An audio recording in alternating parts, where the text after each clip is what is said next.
Welcome to my channel easy tasty cooking. খুব সহজে কম সময়ে কিভাবে চিলি চিকেন বানিয়ে ফেলতে পারবেন চলুন দেখে নিন। আগে থেকে চিকেনটা ভাজা রয়েছে, তো এর ভিডিও চ্যানেলে দেওয়া আছে, দেখে নেবেন।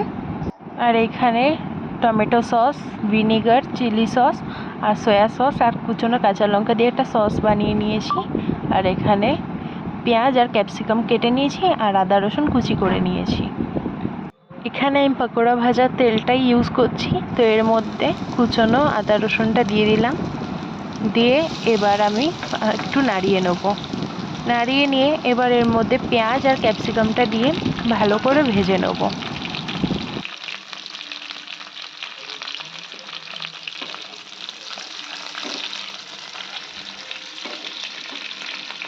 পেঁয়াজ আর ক্যাপসিকামটা ভাজা হয়ে গেছে, এবার সসটা দিয়ে এটাকে ভালো করে মিশিয়ে নেব যতক্ষণ না সসটা দিয়ে তেল বেরোয়।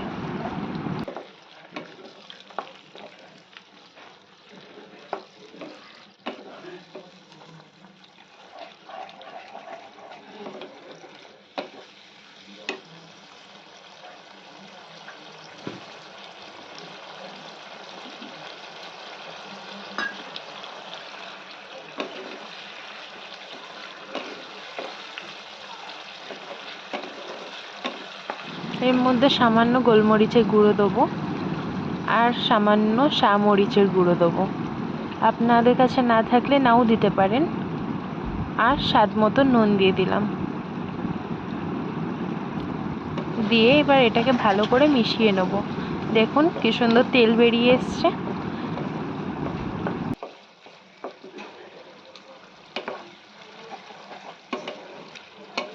এবার এর মধ্যে সামান্য জল মিশিয়ে নেব। প্রথমে যে সময় আদা রসুনটা দিয়েছিলাম ফোড়নে, সেই সময় একটা শুকনো লঙ্কাও দিয়ে দেবেন। আমি দিতে ভুলে গেছিলাম, তাই এখন দিয়ে দিলাম। এতে খুব ভালো একটা গন্ধ আসে। যাতে চিলি চিকেনের গ্রেভিটা একটু গাঢ় হয়, ওর জন্য আমি 1 চামচ অ্যারারুট তার সাথে জল মিশিয়ে রেখেছিলাম, তো সেটা আমি এর মধ্যে দিয়ে দিলাম।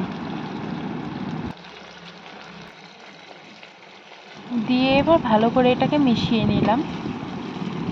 চিলি চিকেনটা সবসময় হাড় ছাড়া মাংস দিয়ে ভালো হয়, কিন্তু আমার কাছে যেহেতু হাড়ওয়ালা মাংস ছিল আমি এর মধ্যে দিয়ে দিয়েছিলাম, তাই আগে ওই হাড়ওয়ালা পিসগুলো এর মধ্যে দিয়ে কিছুক্ষণ একটু ফুটিয়ে নেব।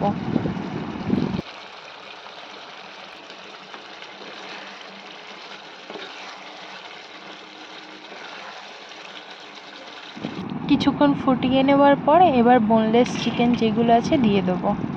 আর ভালো করে গ্রেভিটার সাথে মিশিয়ে নেব যাতে এর ভিতরে সসটা ভালোভাবে ঢুকে যায়।